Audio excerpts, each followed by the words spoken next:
안녕하십니까. 오늘은 지난 시간에 이어서 어떻게 하면 티핑 포인트를 만들 수 있는가. 지난 시간까지 변화는 어떻게 일어나는가에 대한 책의 내용은 그렇습니다. 우리가 알고 있는 어, 사회를 변화시키는데 필요한 오해가 있었고요. 그것을 풀어내는 방법을 이야기했고, 그 다음에 어떻게 하면 사람들한테 메시지를 주어서 행동을 바꿀 수 있는가까지를 지난 시간에 얘기를 했습니다.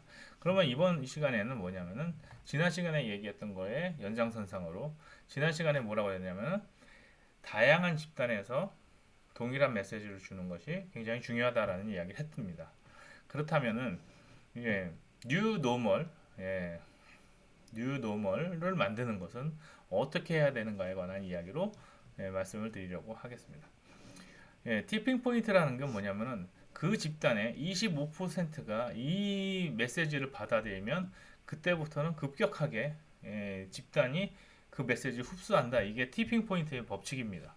그러니까 4분의 1이 어떤 메시지를 받아들이고 행동을 하게 되면은 이게 변화가 일어난다는 거죠. 자, 다겐이라는 다겐 H라는 사건이 있습니다. 그래서 스웨덴이 좌측 통행을 하다가 1967년에 우측 통행을 하겠다라고 해서 9월 3일을 기준으로 해서 좌측 통행이 우측 통행이 돼버립니다. 근데 이게 문제가 뭐냐면은 나라에서 시키면 다 할 것 같지만 그렇지 않다는 거죠. 그래서 어제까지 내가 우측 통행하던 사람이 갑자기 좌측 통행을 하니까 어떻게 합니까? 받아들이지 않는 거죠. 그게 이제 가장 큰 문제입니다. 이런 게 어떤 거가 있냐면 우리나라에서는 지하철에서 에스컬레이터가 있습니다. 그렇죠? 그래서 우리가 우측에 쓰고 서서 가는 사람은 우측에 쓰고 빨리 갈 사람은 왼쪽으로 걸어가라라는 메시지를 주었었어요. 그래서 그게 굉장히 잘 통했습니다. 그런데 그 이후에 어떻게 됐습니까? 자꾸 에스컬레이터가 고장이 나는 거예요. 그래서 원인을 봤더니 한쪽에 자꾸 서 있고 한쪽은 이렇게 하다 보니까 무게가 이렇게 안 좋아가지고 자꾸 고장이 납니다. 그래서 그냥 서서 갑시다. 라고 얘기했더니 사람들이 그거를 받아들이지 않았던 거죠. 그게 뭐였냐면은 사람들이 이미 대세가 넘어간 것을 다시 거스르기가 쉽지 않다라는 겁니다. 그래서 여기 다겐 H 같은 경우도 스웨덴이 그동안에 좌측 통행하던 것을 우측 통행으로 바꿔보니까 어떻게 됩니까? 이게 혼란이 오는 겁니다. 사람이 하던 방향이 있는데 그게 한 번에 바뀌질 않는 거죠. 그래서 다시 돌아오게 됐다라는 사건입니다. 그래서 이게 협응 딜레마라는데 무엇이 정상인지 일치된 견해를 가져야 되는 거죠. 에스컬레이터 같은 경우는 어땠습니까?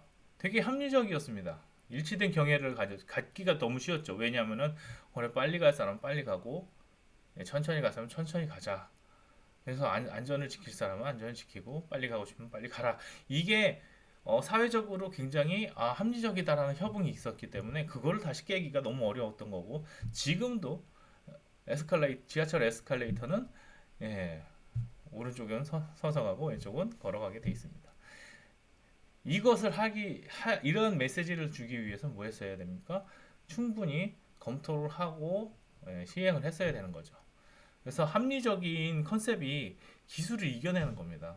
그래서 기술이 그 컨셉을 따라오지 못할 때 이런 현상들이 일어난다고 저는 생각합니다. 예. 그 다음에 이제 이런 것도 있죠. 천동설이 있는데 이 천동설의 딜레마가 뭐냐면은 행성이 이렇게 가다가 원래 하늘이 돌면은 그냥 쭉 가야 되는데 이렇게 가다가 행성이 이렇게 한 번씩 이렇게 꺾어져서 도는 겁니다. 그래서 사람들이 이거 문제가 있다라고 생각하기 시작해서 이제 고민을 했던 게 지구를 중심으로 돌면은 이게 해결이 안 되는 거죠. 그래서 어떻게 됩니까? 지구가 돈다라고 생각을 해봐야겠다라고 해서 지구가 돈다라고 했을 때 이제 이 패러다임이 전환이 되었고요. 이 이야기를 제일 먼저 발견하고 이야기했던 것은 코페르니쿠스입니다. 코페르니쿠스가 이것을 발견하고 지구가 도는 것 같습니다라고 했지만 이게 언제까지 예, 1633년까지 되게 어려웠습니다. 이 전파되고 이렇게 과학적으로 증명되기까지가 되게 어려웠고, 갈릴레이도 결국엔 종교 재판에 가서 아우 지구는 뭐 안 돕니다 그랬다가 나오면서 그래도 지구는 돈다 뭐 이런 얘기를 했던 것처럼 쉽지 않았던 겁니다. 그래서 어떤 생각이 갑자기 쓸모없어질 때 그 저항력이 굉장히 셉니다. 그래서 그 저항력이 세지는 것은 쉽지 않은 거죠. 자, 사진에 어울리는 사람, 이름 게임인데요. 이름을 붙여주세요라고 했더니 헌신적인 소수 25%가 이 여자의 이름을 만약에 제인이다라고 해버리면 이 여자는 그 집단에서 제인이 돼버려요. 다양한 이름을 낼 수 있는데 헌신적인 사람, 그 집단에서 25%를 심어서 제인이라고 하세요. 제인이라고 해주십시오. 그러면은 몇 사람이 제인 하는 순간 이 모든 집단들이 다 제인으로 해야 되나 보다라는 생각을 갖게 되는 거죠. 그게 이름 게임입니다. 그래서 해봤더니 헌신적인 소수의 25%가 있으면 이 집단은 점점 바뀌게 된다라는 게 이름 게임이죠. 그래서 25%를 어떻게 적용할 것인가라고 했을 때 세 가지 전략이 있습니다. 그래서 하나가 산탄총 전략, 하나는 은재 탄환 전략, 눈덩이 전략인데요. 산탄총은 뭡니까?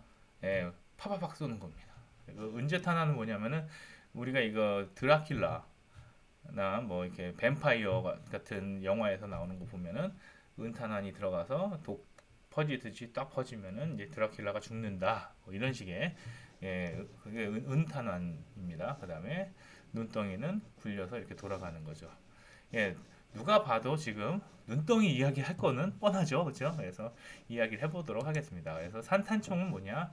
이렇게 뿌리다 아무나 다 뿌려 보면은 이렇게 25%가 뿌려지게 되면은 이 사람들에게 이제 이렇게 영향력이 있지 않겠냐라고 얘기하는 거죠. 하지만 뭐냐면은 사회적 강화가 부족하고 동료의 압력이 흔들릴 수 있고 전투에 패배하면 잊혀지지 않는다. 그러니까 한번 내가 이렇게 이야기를 해봤더니 여기서 거절을 하잖아요. 그러면 이 사람은 더 이상 퍼뜨리는 사람이 되지 않는다는 거죠. 그리고 내 주변에 같이 있는 사람들이 나와 같은 믿음을 주지 못하기 때문에 한번 이야기했다가 굉장히 쪼그라들 수 있습니다. 그래서 전투에 패배하는 경험으로 인해서 더 이상 하지 않는 거죠.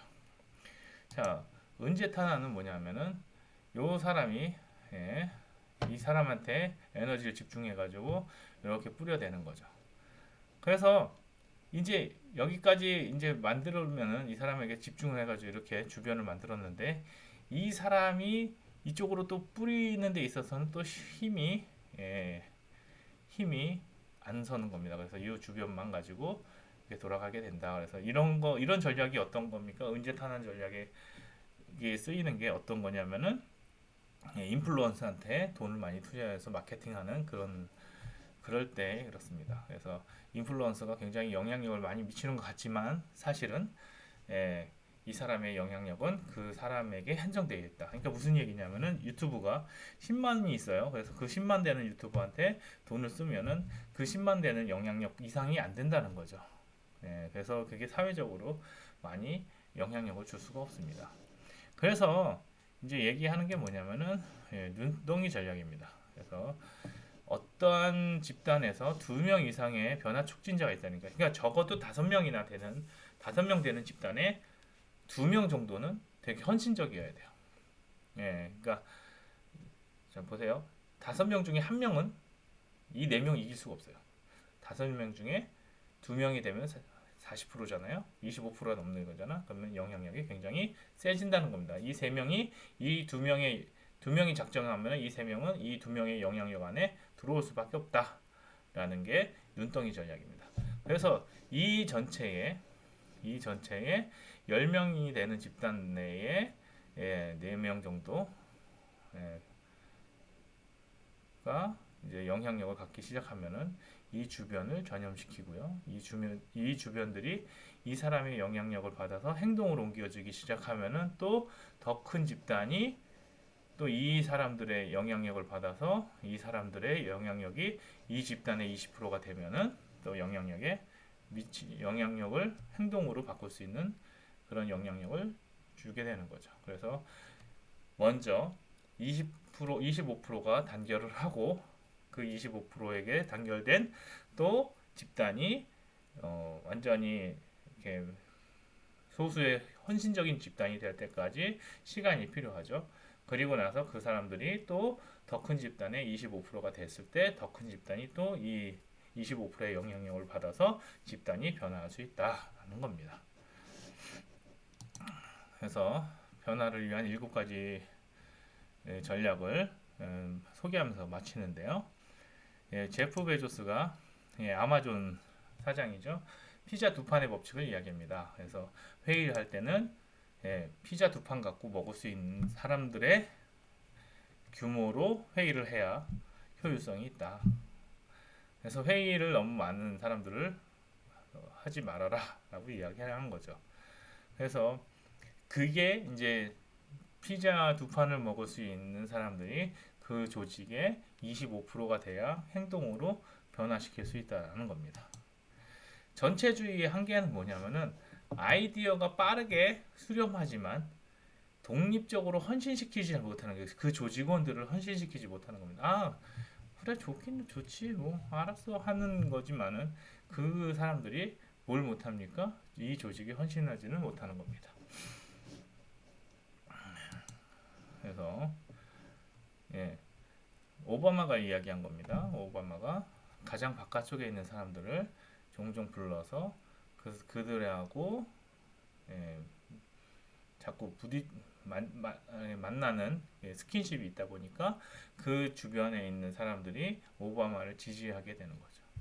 그래서 다 만날 필요는 없지만 영향력 있는 25%를 항상 내가 확보를 하고 있어야 그 집단의 변화를 이끄는 원천이 된다는 겁니다. 그래서 조직이 빨리 크는 것도 중요하지만 조직이 탄탄하게 크는 것도 굉장히 중요한 거고 그 조직의 탄탄함이 결국에는 희생하는 25%에 의해서 변화가 된다라는 게 이 책의 핵심입니다. 그래서 변화를 위한 7가지 전략을 그냥 살짝 읽어드리고 끝내겠습니다. 전염성에 의존하지 마라. 이거 되게 우연적인 전염성에 의존하지 마라. 철저하게 헌신하는 25%가 있어야 된다. 그 25%를 보호해라. 그게 혁신가입니다. 그 조직에 나와 동조하는 25%를 보호하고 세워주고 같이 나가줘야 됩니다. 그 다음에 네트워크의 주변부를 활용하라는 건 뭐냐면은 그 주변부에 소외되는 사람들하고도 자꾸 만나줘야 되는 거죠. 그리고 넓은 가교는 아까 말씀드렸듯이 그 넓은 가교를 이용해서 소수이지만 다양한 집단에서 같은 소리를 내야 이것이 같은 하나의 진리로서 다가오는 겁니다. 그래서 또 관련성을 만들어라. 그 다음에 눈덩이 전략을 사용하라. 그리고 발견을 향상시키고 편향을 줄이도록 네트워크를 설계하라. 결국엔 이게 전체적으로 뭐냐면은 계속적으로 25%의 집단을 키워가라. 그래서 25%의 집단이 컸을 때 거의 25%의 집단의 영향을 받은 또 사람들을 또 25%로 만들어라. 또 25%가 되면은 또 그 25%를 가지고 또 더 큰 집단에 영향력을 끼치고 또 그 영향력이 다 끼친 사람들이 다시 이 사회의 25%가 되도록 가야 한다는 25%의 법칙을 굉장히 탄탄하게 이야기하는 책이었던 것이죠. 그래서 세 편에 나눠서 말씀을 드렸지만 이 책의 핵심은 25%를 어떻게 조직할 것인가. 어떤 집단의 25%를 어떻게 조직을 해서 그 집단에 선한 영향력을 끼칠 것인가에 관한 책이었던 것입니다. 그래서 잘 들어주셨으면 책을 읽어보시면 더 많은 얘기가 있지만 제가 뭐 3, 40분에 정리를 해가지고 10분, 10분씩 한 3번 정도 했는데요. 잘 들어주셔서 감사하고 또 재밌는 내용으로 또 찾아뵙도록 하겠습니다. 감사합니다.